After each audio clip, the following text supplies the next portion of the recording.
करते हैं। सभी लोग हाथ जोड़ लीजिए। नमो अरिहंताणं, नमो सिद्धाणं, नमो आयरियाणं, नमो उवज्झायाणं, नमो लोये सव्यसाहूणम्।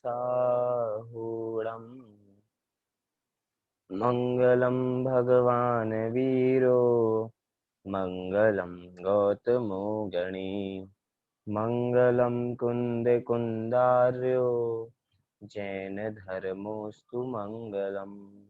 सर्व मंगल मांगल्यम, सर्व कल्याण कारकम, प्रधानम सर्वधर्माणां, जैनम जयतु शासनम, जैनम जयतु शासनम।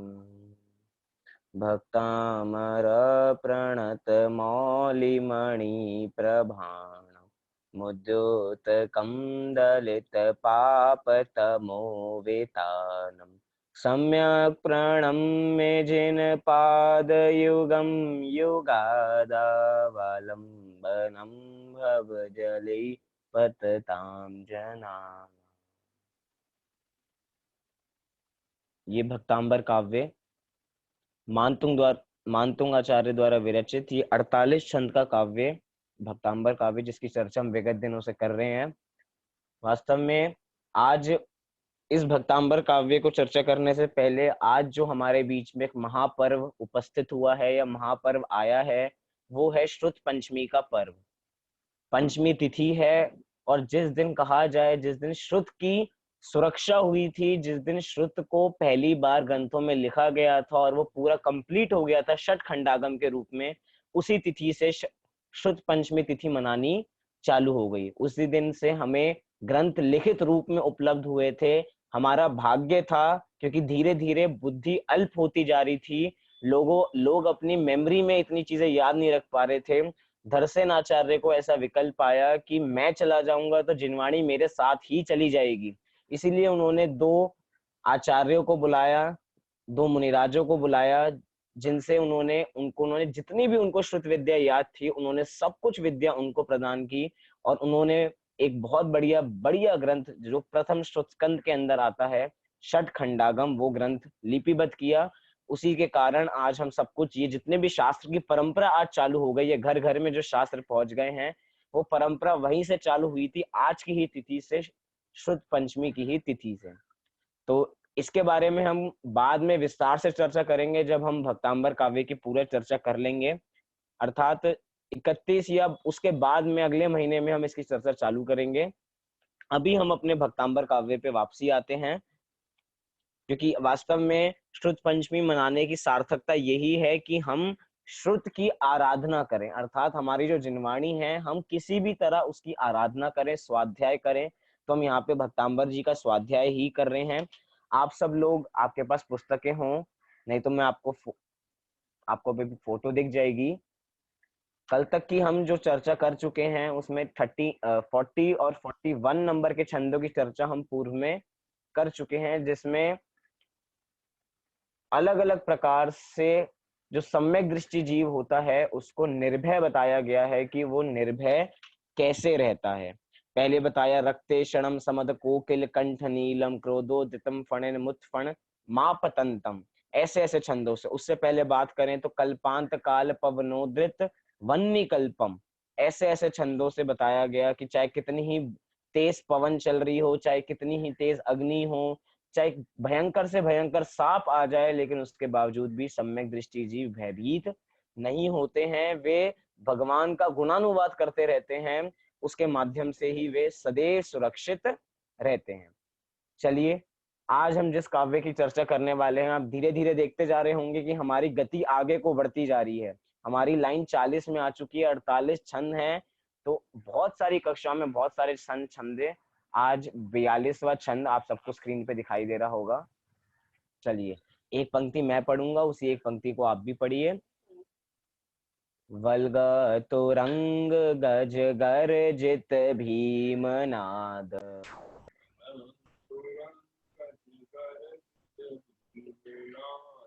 माजौवलं बलवतामरिभूपतीनाम्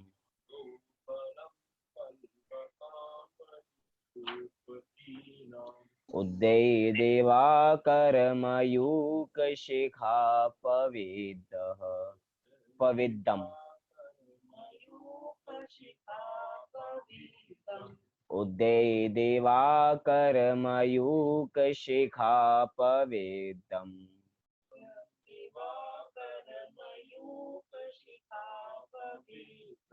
त्वत्कीर्तनातम इवाशुभिधामुपैति।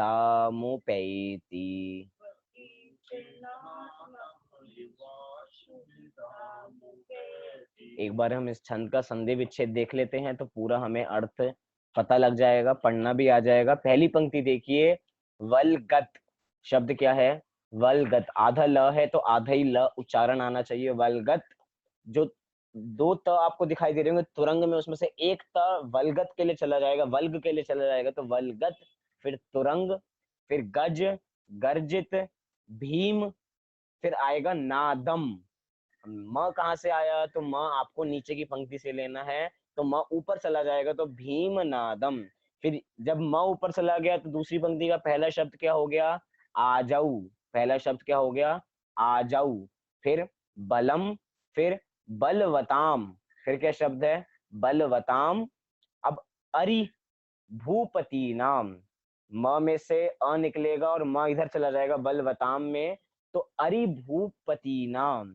फिर तीसरी पंक्ति देखिए, उद्यत, जो दिया दिया है उसमें से त निकलेगा तो उद्यत दिवाकर मयूक शिखापविद्धम।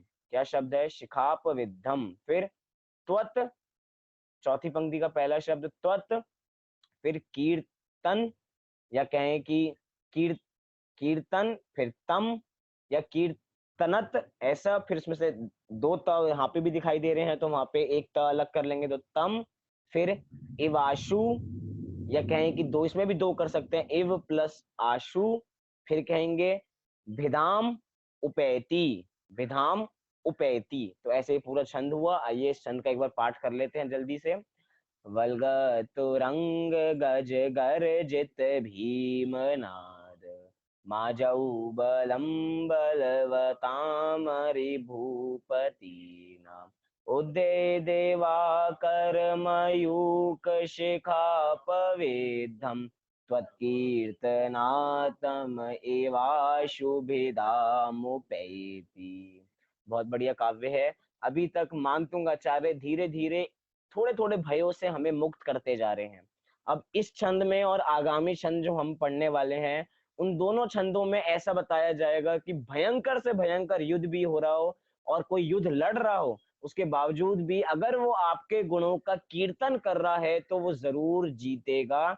हारने वाला वो नहीं है, उसको हमेशा विजय मिलेगी, वो जीतेगा अगर वो आपके गुणों का कीर्तन करता है। तो चाहे भयंकर से भयंकर सामने शत्रु क्यों ना हो, चाहे उसके पास ज्यादा बल क्यों ना हो, उसके बावजूद भी हम जीतेंगे। जैसे हमने बहुत सारी कथाएं देख रखी हैं, हम देखते हैं कि 5 पांडव और सामने 100 कौरव, उसके बावजूद भी जीत किसकी हुई? 5 पांडव की हुई। मतलब हमें इससे ये पता लगता है कि जीत कभी भी ज्यादा योद्धाओं के माध्यम से नहीं होती। जीत हमेशा एक आपका काम करता है भाग्य, जिसको हम कहते हैं पुण्य का उदय।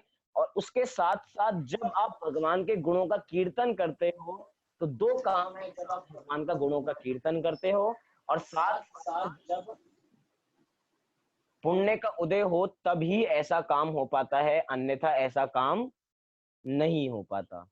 तो आइए इसका अर्थ देखते हैं। बहुत बढ़िया अर्थ है। सबसे पहले आप शब्द देखिए, चौथी पंक्ति का पहला शब्द त्वत्कीर्तन, त्वत्कीर्तनात्।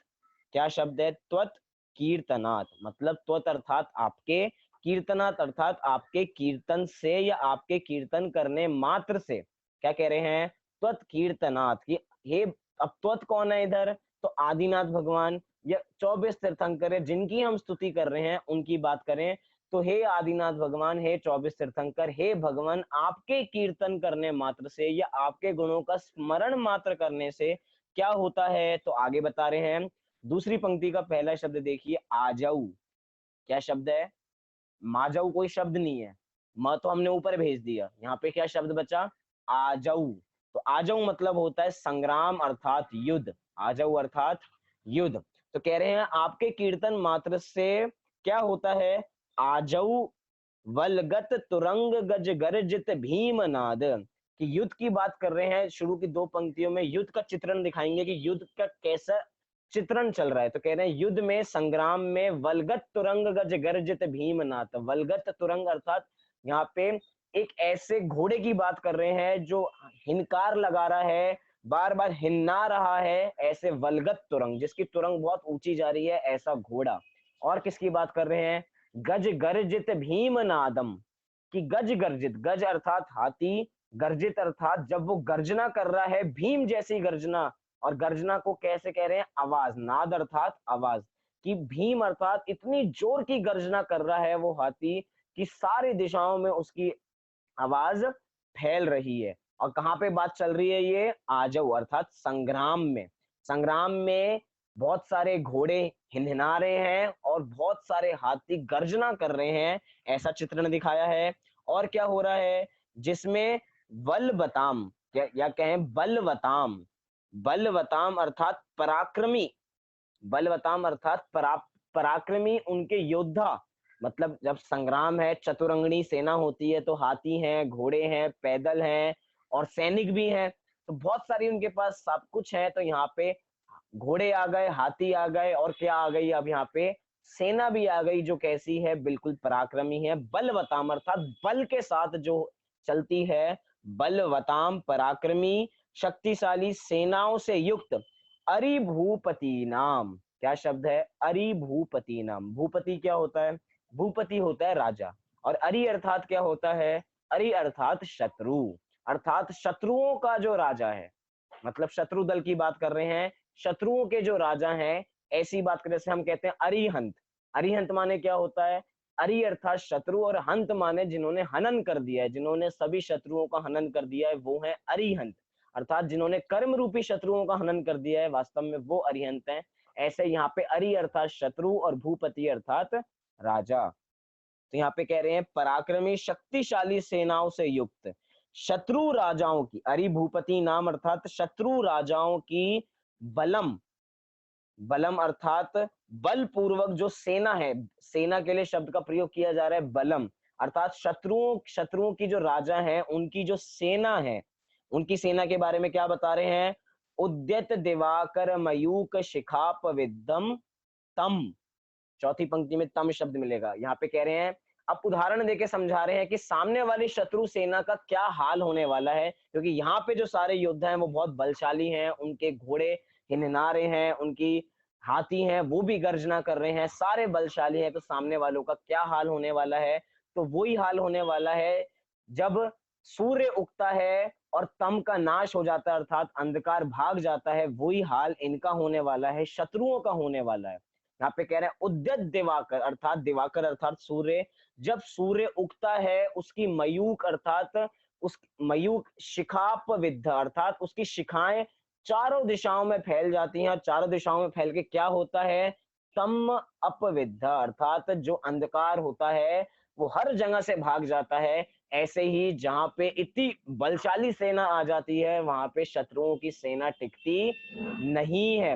क्या कहें कि चौथी पंक्ति में दिया विधाम उपेति, अर्थात उनकी सेना भिद जाती है, हार जाती है, क्योंकि सामने वाली सेना का बल, संग्राम में उनका बल इतना तेज है कि अरिभूपति नाम सेना का कुछ भी बल सामने नहीं चलता। तो इतना सब कुछ कैसे हो जाता है, इतना सब कुछ त्वत कीर्तन कीर्तनातम, कि इतना सब कुछ आपके कीर्तन मात्र से होता है। मतलब जितने भी योद्धा जीतते हैं, जितने भी हमारे जैन योद्धा हैं, अब आपको प्रश्न हो रहा होगा कि सम्यक दृष्टि जीव लड़ते भी होंगे क्या, तो हाँ, सम्यक दृष्टि जीव लड़ते भी हैं, उनके युद्ध भी होता है।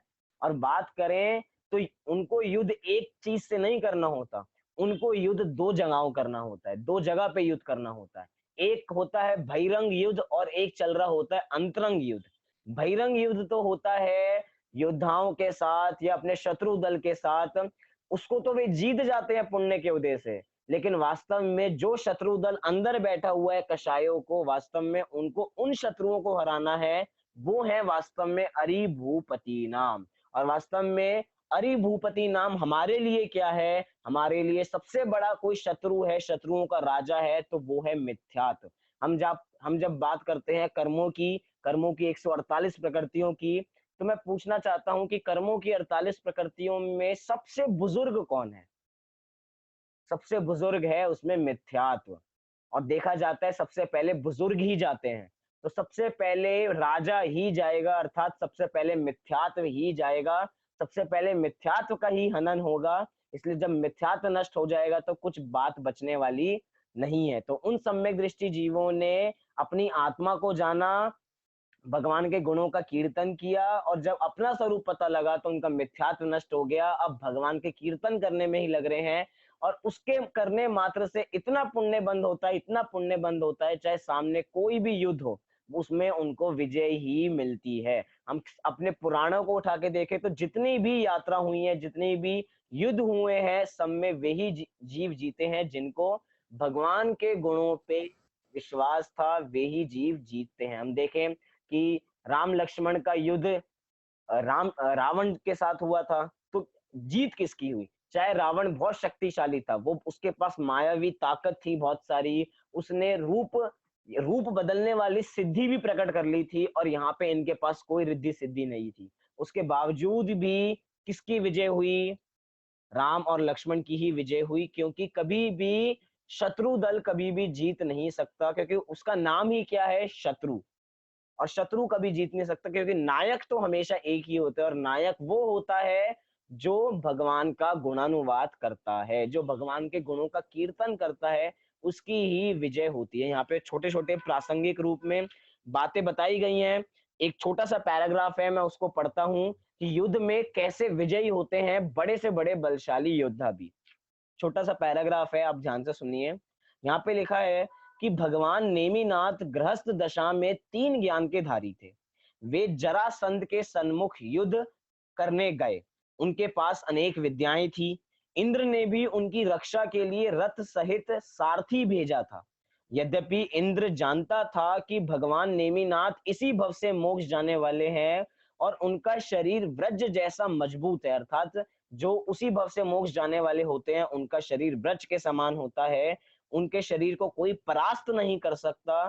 फिर भी इंद्र ने भक्तिवश उनकी रक्षा के लिए एक उनको रथ प्रदान कर दिया। जरासंध ने देवीय शक्तियों का प्रयोग किया, किंतु नेमिनाथ श्री कृष्ण के आगे खड़े हो गए, तो चक्र रत्न शांत होकर श्री कृष्ण के हाथ में आ गया। इसी प्रकार श्री कृष्ण की विजय हुई और जरासंध युद्ध में पराजित होकर मारा गया। इसमें इस ये घटना क्यों सुनाई गई? ये घटना इसलिए सुनाई गई कि हमेशा जो भी भगवान के गुणों का कीर्तन नहीं करते हैं, जिनको उन पे विश्वास नहीं होता है, उनका कभी भी जगत में उद्धार होने वाला नहीं है। तभी कहा है कि देव शास्त्र गुरु की यथार्थ श्रद्धा का नाम ही सम्यक दर्शन है। तो जरासंध को श्रद्धा नहीं थी, लेकिन नेमिनाथ भगवान को पूरी श्रद्धा थी, तो वो श्री कृष्ण के सामने जाके खड़े हो गए, तो चक्र रत्न भी सामने आया, तो वो भी शांत हो गया। इससे पता लगता है कि विजय हमेशा किसकी होती है? सच्चाई की विजय होती है। और जो भगवान के गुणों का स्तवन करते रहते हैं, साथ साथ जिनका पुण्य का उदय होता है, वे ही युद्ध में जीतते हैं। तो यहाँ पे ये बात बताई गई है। अब आप लोग सोच रहे होंगे हमारे जीवन में तो ऐसा कोई युद्ध नहीं होता, हमारे पास तो ऐसी कोई सेना नहीं है कि हम अपने घोड़े हाथी भार लेके निकले और सामने वाले से विजयी उसको हराने निकले, क्योंकि हमारी लड़ाई तो हमारी पड़ोसियों के साथ ही हो जाती है। उसके अंदर क्या योद्धा लेके जाना, उसमें तो हम ही एक काफी हैं। लेकिन यहाँ पे बता रहे हैं, यहाँ पे ऐसी लड़ाई की बात नहीं कर रहे हैं। ये लड़ाई की बात तो एक तरीके से दिखाने के लिए है। वास्तविक लड़ाई तो हमारी अंतरंग कषायों से है। जब हम अपनी अंतरंग कषायों को जीत लेंगे तो समझना आपने सब कुछ जीत लिया है।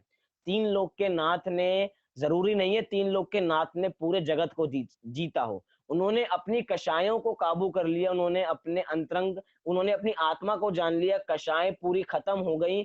उसी के मात्र से वो तीन लोक के अधिपति हो गए, तीन लोक के राजा बन गए। सबको हराने की आवश्यकता नहीं है, मात्र अपने कर्म रूपी शत्रुओं को हरा दीजिए तो सारा काम हो जाएगा। तो ऐसे यहाँ पे बहुत बढ़िया बात की गई। एक बार हम छंद का पाठ करते हैं, फिर अगले छंद पे चलेंगे।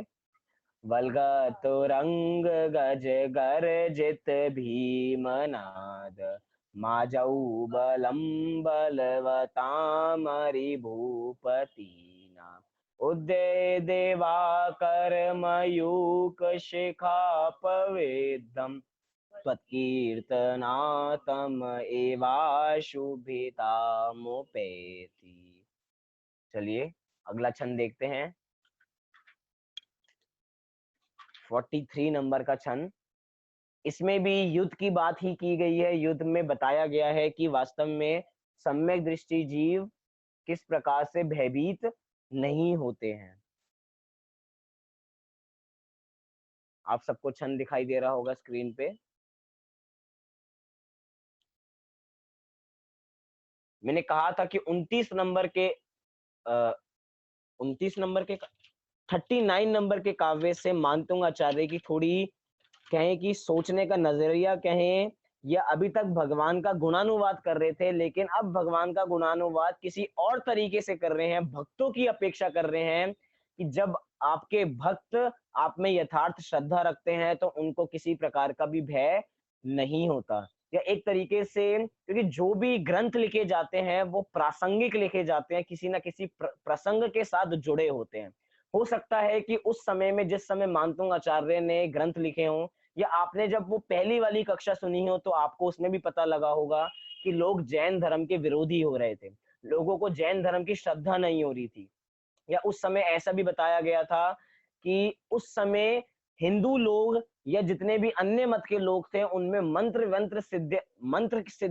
मंत्र विद्या बहुत हावी हो रही थी कि इस मंत्र को पढ़ने से ये हो जाता है, उस मंत्र को पढ़ने से ये हो जाता है। तो उसके ही फल स्वरूप मानतुंग आचार्य ने इन छंदों की, इन विशेष छंदों की रचना की जिसमें बताया जाता है कि इसको पढ़ लेंगे तो हम भयंकर से शेर से बच जाएंगे, इस छंद को पढ़ लेंगे तो ऐसा हो जाएगा, ऐसा हो जाएगा। ऐसी मान्यता जोड़ दी गई है, लेकिन वास्तव में तो ये बातें तो मानतुंग आचार्य ने कोई नई नहीं बताई हैं। ये हमारे शास्त्रों में मानतुंग आचार्य से पहले से निहित है। मानतुंग आचार्य ने तो इसी बात को काव्यों के रूप में प्रस्तुत कर दिया गया है। हम तो पहले से ही देखते हैं कि वो निर्भय जीव जिनको किसी प्रकार का भय नहीं होता, अपनी आत्मा का स्वरूप जो जान लेते हैं उनको किसी प्रकार का भय नहीं होता, क्योंकि जो होगा शरीर को होगा, मुझे कुछ होने वाला नहीं है। चलिए ये छंद पढ़ते हैं। आपको दिखाई दे रहा होगा, एक पंक्ति मैं पढ़ूंगा, उसी एक पंक्ति को आप भी पढ़िए। कुंताग्र भिन्न गज शोणित वारिवाह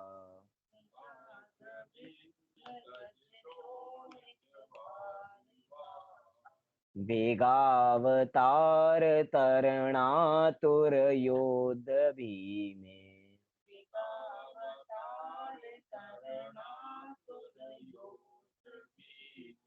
युद्धे जयं विजित दुर्जय जेय पक्षा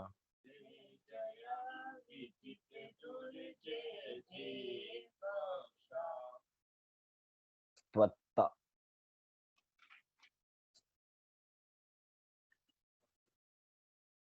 त्वत्पाद पंकज वनाश्रेणो लभन्ते।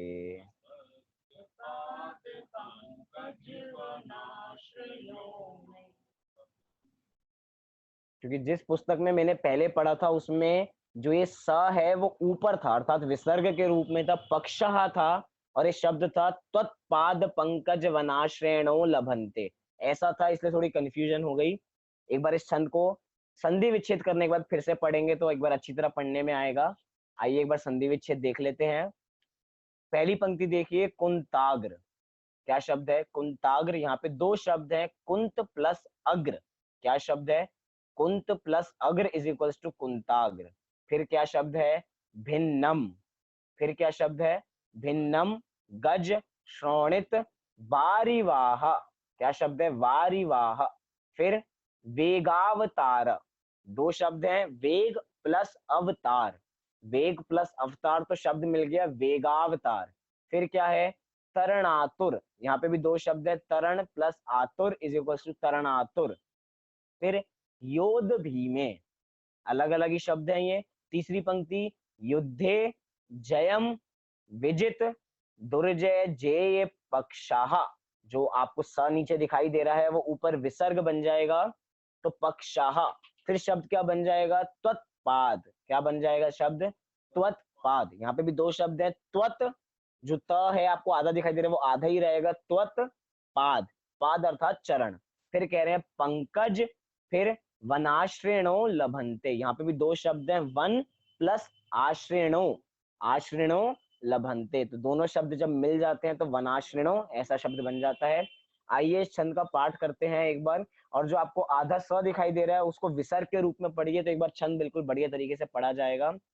कुंताग्र भिन्न गज श्रोणित वारिवाह, वेगावतार तरणातुर योध भीम, युद्धे जयं विजित दुर्जय जे पक्षः, त्वत्पाद पंकज वनाश्रेणियो लभन्ते। बहुत बढ़िया छंद। शुरू की दो पंक्तियों में चित्रण किया गया है कि वास्तव में युद्ध भूमि कैसी चल रही है, युद्ध कैसा है। तो शुरू की दो पंक्तियों से प्रारंभ करते हैं कि पहले क्या कहा जा रहा है। कुंताग्र भिन्न गज श्रोणित वारिवाह। कुंताग्र अर्थात, कुंत अर्थात जो भाले होते हैं। क्या है? भाला। और भाले का कौन सा भाग लेना है? अग्र भाग। कुंताग्र अर्थात भाले का अग्र भाग लेना है। अर्थात भाला कितना नुकीला होगा आप ये लोग सोच सकते हैं। जब युद्ध क्षेत्र में एक ओर से दूसरी ओर भाला फेंकते थे तो सामने वाले की जान तुरंत ही चली जाती थी। तो ऐसा भाला जो इतना अग्र है, जिसकी नोक इतनी अग्र है, ऐसे से क्या किया जा रहा है? भिन्न गज श्रोणित वारिवाह। ऐसे भाले से जिसका बहुत अग्र भाग है, जो बहुत नुकीला है, उस भाले से भिन्न गज श्रोणित अर्थात भिन्न किया जा रहा है गज को। अर्थात गज के मस्तक को अलग किया जा रहा है, हाथियों के मस्तक को अलग किया जा रहा है, हाथी को धड़ से अलग किया जा रहा है। और उसको करने से क्या हो रहा है? श्रोणित वारिवाह। श्रोणित अर्थात खून, वारिवाह अर्थात उसकी नदियां दौड़ रही हैं। जैसे कि युद्ध, वारिवाह, वारी अर्थात होता है जल, और वारी की तरह जैसे पानी दौड़ता है ऐसे ही पूरे युद्ध, क्या जी, बह रहा है। जैसे कि पानी बहता है ऐसे ही पूरे युद्ध भूमि में हाथी के खून से लथपथ पूरी युद्ध भूमि हो चुकी है। ऐसा यहाँ पे मानतुंग आचार्य बताना चाह रहे हैं। और क्या हो रहा है? वेगावतार तरणातुर योध भीमे, कि उस वेग में, जिस वेग में जो बिल्कुल पानी की तरह वो खून बह रहा है, उस वेग में अवतार लेने को हो रहे हैं वो योद्धा, वो युद्ध। वो चाहे तैर के जा, तरणातुर अर्थात वो चाहे तैर के जाना चाहे, चाहे उसमें उतरना चाहे, उस ऐसी परिस्थिति में वो योद्धा तैर के जाना चाहे या चल के जाना चाहे, वो ऐसा पूरा प्रयास कर रहे हैं। योद्ध भी में, योद्ध अर्थात जो योद्धा है, और कैसे हैं वो? बिल्कुल ताकतवर हैं। वो योद्धा भीम जो हैं बिल्कुल ताकतवर, वो उस वारी प्रवाह में भी उतर रहे हैं, चाहे तैर के जाना पड़े, चाहे कैसे जाना पड़े, लेकिन युद्ध युद्ध युद्ध करने के लिए बिल्कुल तैयार है। और जितने भी योद्धा होते हैं उनका एक ही लक्ष्य होता है कि सामने वाले से जीत कर आना, या सामने वाले को पराजय करके आना और खुद की विजय लाना, राजा के लिए अच्छा संदेश लाना। तो योद्धा जा तो रहे हैं, और योद्धा जा रहे हैं तो किस लक्ष्य से जा रहे हैं? विजीत अर्थात विजय को प्राप्त होने जा रहे हैं। यहाँ पे लिखा है दुर्जय जय पक्षः, कि उन योद्धाओं को पता है कि सामने वाले पक्षों से जीतना बहुत मुश्किल है, अर्थात दुर्जय है। क्या? सामने वाला पक्ष भी कुछ कमजोर नहीं है, सामने वाला पक्ष भी बहुत मजबूत है, लेकिन उनसे जीतना, उनसे जय पक्षा, उनसे जीतना बहुत मुश्किल हो रहा है। उसके बावजूद भी जय विजीता, उसके बावजूद भी वे उनसे जीत कर आते हैं, विजयी होकर आते हैं। कहां में? युद्धे अर्थात युद्ध में। क्यों विजयी होके आते हैं? इसलिए विजय होके आते हैं, क्यों? क्योंकि उन्होंने त्वत्पाद पंकज वनाश्रेणो लभन्ते। क्यों? क्योंकि उन्होंने भगवान के अर्थात जिनेंद्र परमात्मा के दोनों चरण युगल जो कमल के समान है उसको अपने हृदय में आश्रित कर रखा है। उन्होंने उन चरण युगलों का आश्रय प्राप्त कर रखा है, भगवान के चरण युगलों का।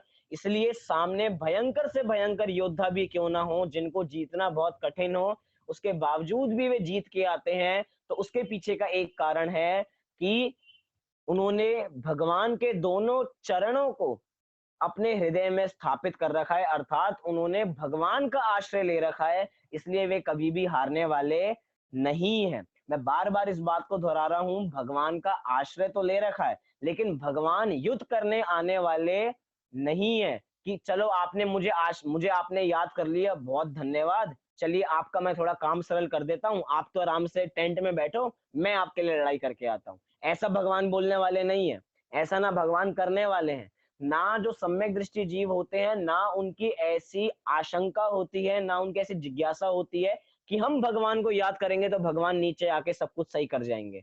ऐसा नहीं है। जो जीव होते हैं, उन्होंने जो सम्यक दृष्टि जीव हैं, उन्होंने भगवान के गुणों को अपने हृदय में बसा रखा है।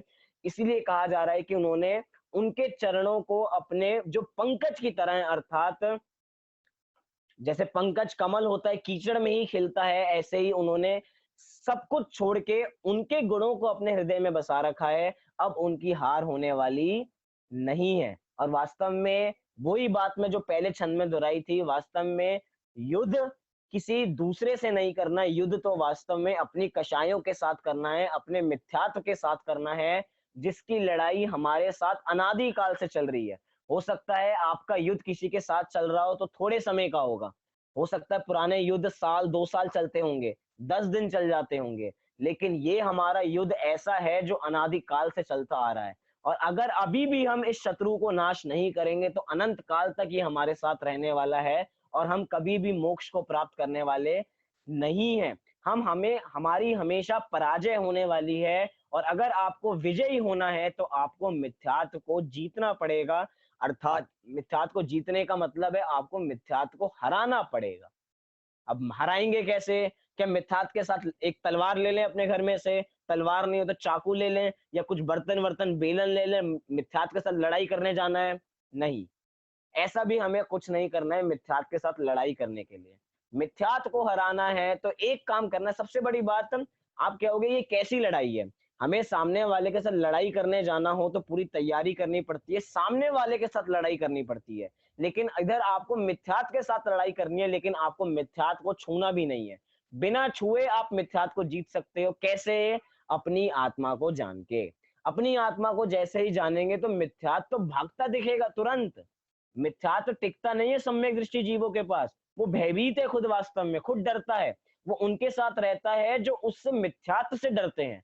जो जीव मिथ्यात्व के ऊपर हावी हो जाते हैं, वो मिथ्यात्व तो भागता हुआ दिखाई देता है, उसकी पराजय हो जाती है। बिना छुए हम उसको जीत जाते हैं जब हम अपनी आत्मा को जान लेते हैं। तो भगवान के गुणों की पहचान अपने गुणों की पहचान से जब होगी, तभी जीव अपनी आत्मा को जान पाएगा और जब ये जीव अपनी आत्मा को जान पाएगा, तभी इसकी विजय हो पाएगी और तभी ये अपने सारे शत्रु दल को हरा पाएगा। तो बहुत बढ़िया छंद था, एक बार मैं इसका अर्थ पढ़ देता हूँ। यहाँ पे लिखा है कि आपके चरण कमल रूपी उपवन का आश्रय लेने वाले भव्य जीव भाला के नुकीले भाग से भेदित हुए, शत विक्षत हुए हाथियों के रक्त रूपी जल प्रवाह में तेजी से उतरने में तथा तैरने में उतावले योद्धाओं से युक्त भयंकर युद्ध में कठिनता से जीते जा सके ऐसे शत्रु पक्ष को भी आसानी से जीत लेते हैं। अर्थात कोई बड़ी बात नहीं है। जैसे भक्तांबर काव्य के साथ बात हम देखते हैं, जैसे बहुत बार हमने चीजें पढ़ा होंगी कि मानतुंगाचार्य ने 48 काव्य लिखे और 48 ताले टूटते चले गए। 48 ताले टूटने कौन सी बड़ी बात है? कोई बड़ी बात नहीं है। यहाँ पे तो हम बात कर रहे हैं, जब हम अपनी आत्मा को जानते हैं तो 148 कर्म प्रकृतियों के ताले टूट जाते हैं। तो ये 48 ताले क्या बात है? ये तो मात्र पुण्य के उदय से टूट जाते हैं। यहाँ पे तो हम पुरुषार्थ की बात कर रहे हैं। जब आत्मा को जानेंगे तो 148 प्रकार 148 जो ताले हैं वो टूट जाएंगे, तो इनकी क्या बात करें। ऐसी बात यहाँ पे कर रहे हैं कि सरलता से जीत लेते हैं, कोई बड़ी बात नहीं है, आराम से जीत लेंगे। जो आपके सच्चे भक्त हैं उनको कोई परेशानी आने वाली नहीं है। मैं वास्तव में अभी की बात में कहूं तो हमारे साथ ये तत्व ज्ञान हमारे साथ है, तो आप लोग भी ये महसूस करते होंगे, जो जैन है, जो तत्व ज्ञान है, जो सहजता के पॉइंट को समझते हैं, वो जीव इस लॉकडाउन के पीरियड में भी कितने शांत हैं। बहुत सारी ऐसी वीडियोस आती हैं या आपने न्यूज में देखा हो, वे लोग पागल हो रहे हैं घर में बैठे बैठे, क्या करें। लॉकडाउन का चौथा फेज चालू हो गया लेकिन घर में पागल हुए जा रहे हैं, क्या करें क्या करें क्या करें। लेकिन वास्तव में ये तत्व ज्ञान ही है हमें, जो हमें बल देता है कि कुछ नहीं होता, जो हो रहा है सब कुछ निश्चित है, हम उसमें कुछ फेर फार नहीं कर सकते। तत्व ज्ञान का ही सहारा है, तत्व ज्ञान ही एकमात्र शरण है जिसके आश्रय से हम सुखी दिखते हैं, हमें कोई टेंशन नहीं है और हम अपना जीवन अच्छी तरह व्यतीत कर रहे हैं। ये एक तत्व ज्ञान ही है, क्योंकि श्रुत पंचमी का दिन है, तो ये तत्व ज्ञान ये जो हमें जिनवाणी के माध्यम से मिला है उसकी आराधना हमें निरंतर करती रहनी चाहिए, कभी भी उसकी पीछे नहीं हटना चाहिए, कभी भी उसमें आलस्य नहीं करना चाहिए। पंडित टोडरमल जी के वाक्य से बात पूरी करता हूँ कि इन कामों में आलस्य छोड़ना चाहिए, क्यों, जिसमें हमारा हित भाषित होता हो उसमें आलस्य छोड़कर भी उन कार्यों में लगना चाहिए। ऐसे ये तत्व ज्ञान है, इस तत्व ज्ञान में भी सब लाखों काम छोड़ के भी इस तत्व ज्ञान जो हमें इतनी मुश्किल से मिला है, उस तत्व ज्ञान का, उस तत्व ज्ञान के अमृत को पीना चाहिए, तभी हमारा उद्धार हो सकता है, तभी हमारा मनुष्य भव सफल हो सकता है। तो इसी मंगल भावना से मैं अभी की बात को पूरी करता हूँ, क्योंकि आज एक नया कार्यक्रम, अभी 9:30 बजे से एक और कार्यक्रम है महाविद्यालय से, अर्थात जिस विद्यालय में हम पढ़ते हैं वहां पे एक परिचर्चा का कार्यक्रम है, अर्थात जिनवाणी माँ और हम, इस विषय पे एक बहुत सुंदर परिचर्चा होने वाली है, उसमें भी पार्टिसिपेट करना है 9:30 बजे से। इसलिए आप लोग भी श्रुत पंचमी के बारे में और ज्यादा जानना चाहते हैं, तत्व चर्चा करना चाहते हैं, अनेक तत्व चर्चा जो वास्तव में होती नहीं है, जो इतनी उठी हुई नहीं है, उन विषयों पे चर्चा करने वाले हैं, इसीलिए उनमें भी जुड़िए और धर्म लाभ लीजिए। अभी आपको कुछ पूछना हो तो आप पूछ सकते हैं। भैया जो मैंने ये सारे आपको उसका लिंक भेज दिया है। हाँ लिंक जी, भेज दी। हाँ जी, लिंक भेज दिया आपको। आप उसको यूट्यूब से भी सीधा सुन सकते हैं, नहीं तो जूम ऐप से जुड़ के भी सीधा सुन सकते हैं। यूट्यूब पे पंडित पंडित टोडल स्मारक पे। हाँ जी, पीटीएसटी। चलिए, और किसी ओ, को छंदों के संबंध में कुछ पूछना हो? सब लोग निशंकित बैठते हैं, किसी को कोई शंका नहीं होती है, तो बहुत बढ़िया है, होनी भी नहीं चाहिए। चलिए, अभी की कक्षा को हम यहीं पे पूरी करते हैं। आप सब लोग इन छंदों को याद कर रहे होंगे। कुल 5 छंद बचे हैं, उन 5 छंदों के बाद हमारी पूरी भक्तांबर काव्य की सीरीज पूरी हो जाएगी। हमने भक्तांबर काव्य का अर्थ समझ लिया, तो आप धीरे धीरे याद करते जाएं, बाद में याद करें, लेकिन जीवन में इसको याद जरूर करें, तो ही हमारा काम सफल हो पाएगा। इसी मंगल आप भावना से सितंबर के बाद क्या पढ़ाओगे? भक्तांबर के बाद हम देखेंगे अभी क्या, आपको क्या पढ़ना है आप एक बार ये भी बता दीजिए। अगर थोड़ा उसका मुझको ज्ञान होगा तो मैं पढ़ा पाऊंगा, और देखेंगे भैया कुछ नया पढ़ाने की। सूत्र या फिर दीप संग्रह, द्रव्य संग्रह। द्रव्य संग्रह या तत्वार्थ सूत्र, देखते हैं उसका भी विषय, देखते हैं कि वो सीरीज में आ पाता है नहीं आ पाता। चलिए, अभी सब अपने स्थान से 9 बार नमोकार मंत्र का पाठ करेंगे।